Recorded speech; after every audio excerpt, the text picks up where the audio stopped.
Welcome and thank you for listening. This video is intended for online and professional students in the College of Business Master of Business Administration and Master of Sport Administration programs and will be focused on building or elevating your resume. My name is Sam Holbach. I'm the Assistant Director of Graduate Career Management. I work with all the graduate students in the College of Business, including our residential, online, and professional programs. I encourage you to reach out regarding any career management questions you might have. You can do that by emailing me at hollback@ohio.edu. You can also call our office to schedule an appointment at 740-593-2042, or you can schedule online using Handshake. I realize a lot of you are not on the Athens campus, but you can still schedule time to meet with me. I'm happy to have phone appointments or video chats for your convenience. In this video, I'll introduce you to the following resume topics. First, we'll look at a few resume facts. Next, we'll discuss what is in a resume and what is not in a resume. And finally, we'll wrap up with key points to finish your resume off. So let's get started with some resume facts. First, a recruiter or hiring manager will only review your resume for about 15 to 20 seconds. To make the most of your resume, you need a clean, content-rich resume. To do this, focus on the quality of your experience rather than the quantity of experiences. You want to list your accomplishments in your work and not the day-to-day activities. Oftentimes, a computer will scan your resume before it's ever read by a hiring manager. This is where the job description can really help you. Use the job description to add key phrases into your resume to be tagged as a strong candidate. For instance, if the job description says supervision experience required, use the word supervise instead of manage or oversee. Using vocabulary from the job description can really make your resume stand out. Now let's look at what should be in your resume. We'll begin with the general structure of your resume. So an ideal resume is exactly what is needed and no more. Listing every experience may seem important, but employers really only care about your relevant experience.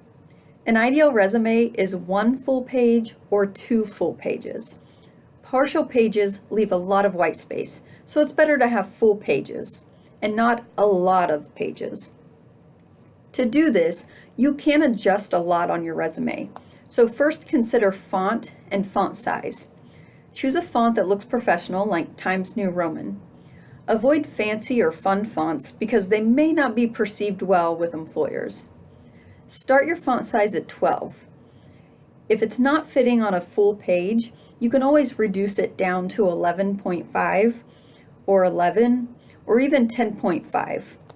I don't recommend fonts smaller than 10.5 because small fonts can be difficult to read. In addition to fonts, you can also play with the margins. So make your margins a little bit wider or a little bit taller and shorter to fit everything on that one page. Next, let's look at bullet points.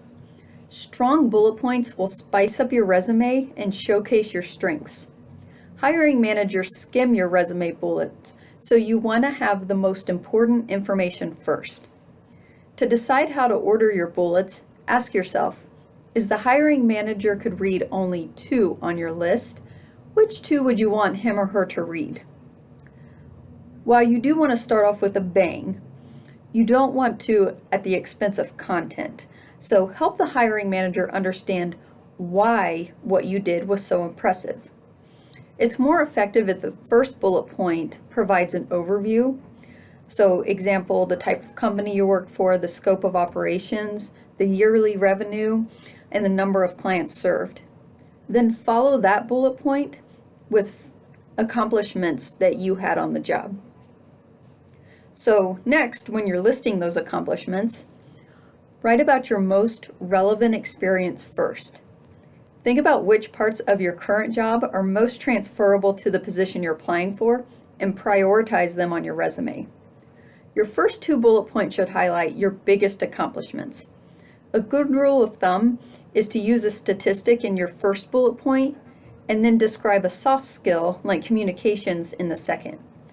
This way, if those are the only 2 bullet points that get read, they'll showcase what you can do. So let's begin with your header.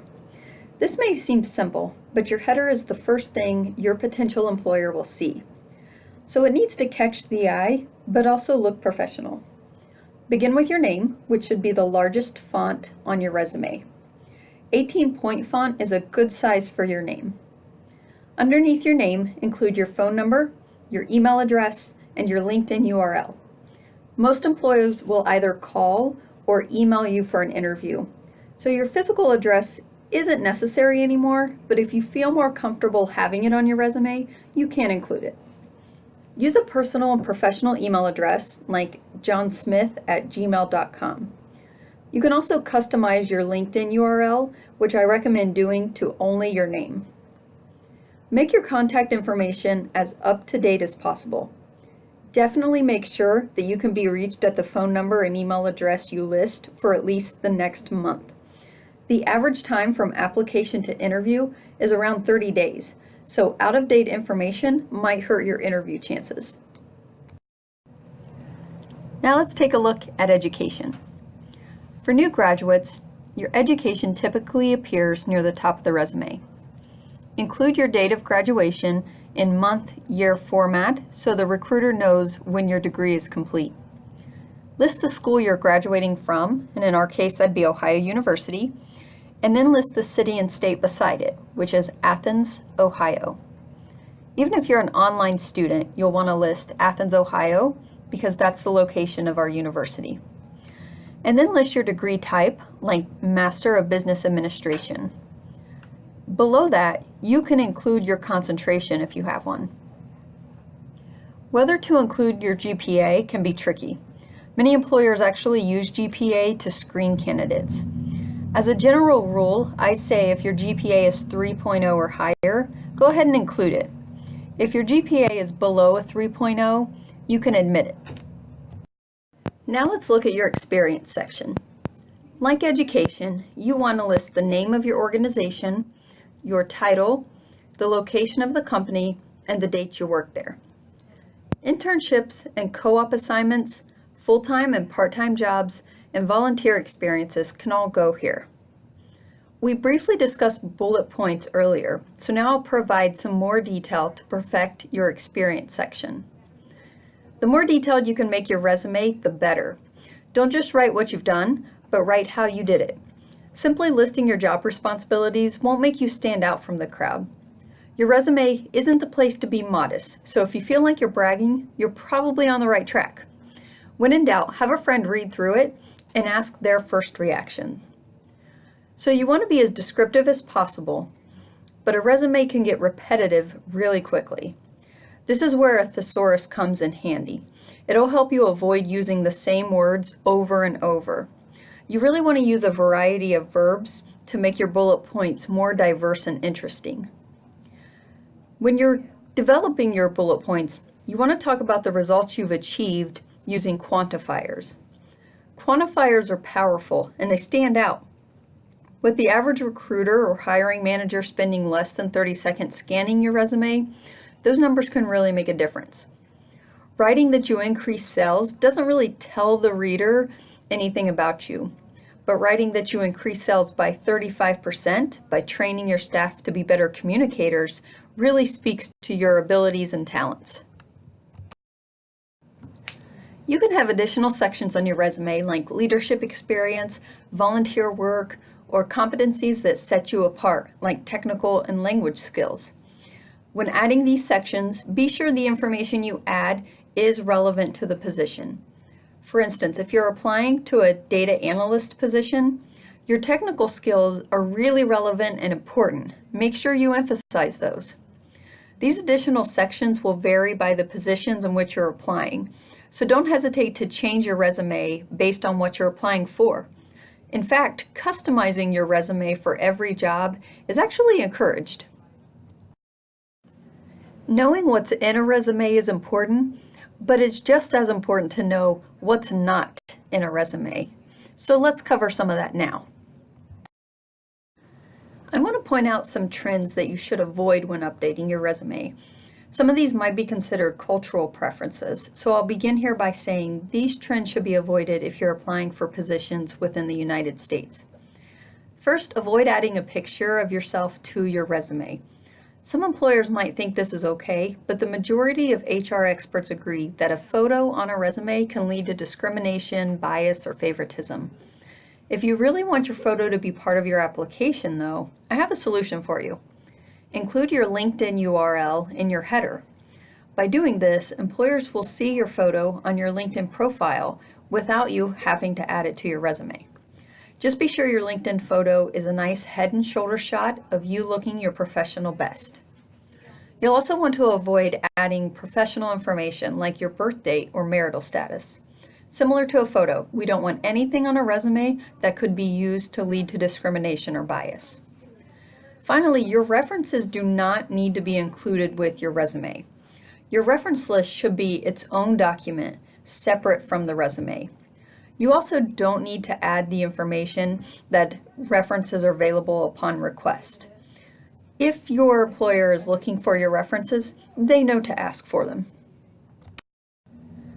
After you made your final edits, go back and proofread your entire resume to ensure it's free from typos and grammatical errors. Do this in two parts.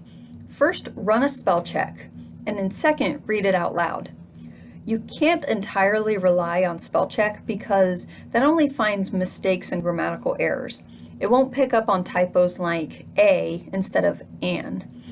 Reading aloud forces you to slow down and go through it word for word rather than just skimming to ensure that you catch these kinds of typos. And remember that consistency is key.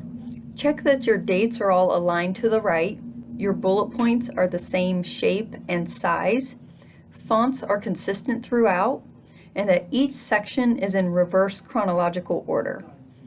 If you place periods at the end of your bullet points, make sure each bullet point ends in one.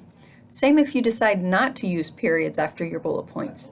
Just be consistent throughout your entire resume.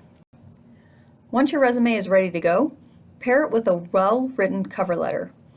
The combination of a strong resume and a strong cover letter will greatly increase your chance of landing an interview. So that's it.